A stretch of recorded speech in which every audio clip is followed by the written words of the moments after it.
It's finally here. Apple's iPhone 6 has officially released. But while the next gen iPhone is definitely bigger, a question on a lot of people's mind is it better?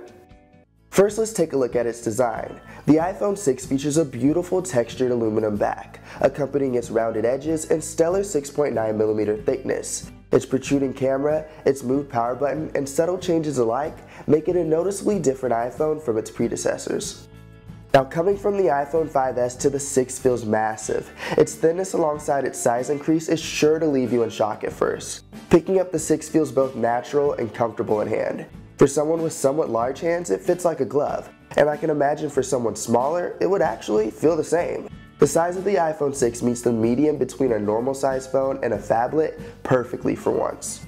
But unlike competitors, Apple's approach to making bigger phones seems strategic to the average consumer. Common problems like reaching are addressed by double tapping the home button to bring things down. And by moving the power button to the side, users don't have to struggle about reaching for it from the top. These are the things that once in hand are greatly appreciated and make quite the difference.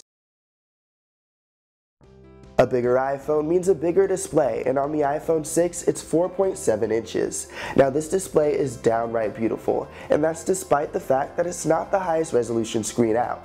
Measuring at 1334 by 750 pixels, the screen has a resolution of 326 pixels per inch.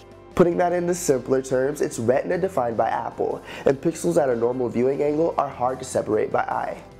With all of this taken into account, watching movies on this big display is downright great, and actually for me was one of the biggest wow factors. Colors are bright, blacks are dark, and the overall picture is crisp. I easily found myself watching even more videos than before on the phone. And the beautiful display got me back into playing my favorite iOS apps. Colors are truer, visuals are brighter, and the overall display is more than efficient. The iPhone 6 boasts a new A8 processor and is Apple's second generation 64-bit mobile chip. Now this provides desktop computer-like processing to the iPhone, and with iOS 8 it's quicker and smoother than ever. With the 1.4 GHz dual-core Cyclone processor and almost a week's use, I've seen absolutely no signs of lag. This is premium performance at its finest. Surfing with improved LTE, playing games, watching movies is all downright quick and responsive, and thanks to an improved battery, I finished normal days of 12 plus hours at just about the 50% line. Of course, this depends on your own personal usage, but coming from an iPhone 5 I had to charge all the time, the iPhone 6 performance-wise simply leaves me impressed.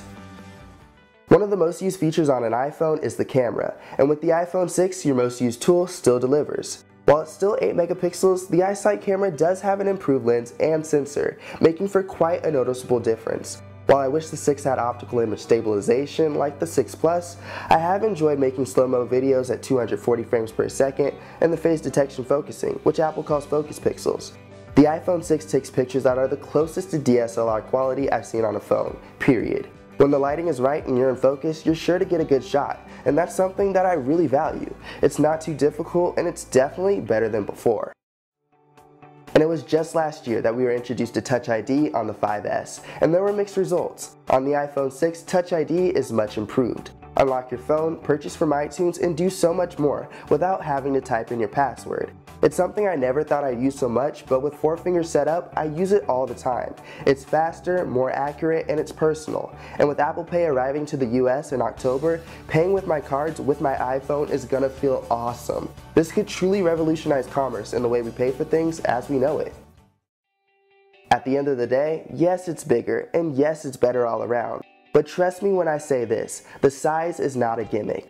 Apple's iPhone 6 accurately meets the necessary improvements needed for the iPhone. It takes each problem we had with our last iPhone and fixes them all while making itself more appealing to holders of the competition. The big screen is the perfect upscale. The design is beautiful, and it performs smoothly. If this is how Apple approaches the challenge to make something newer and better, well, then I can't wait for the iPhone 7.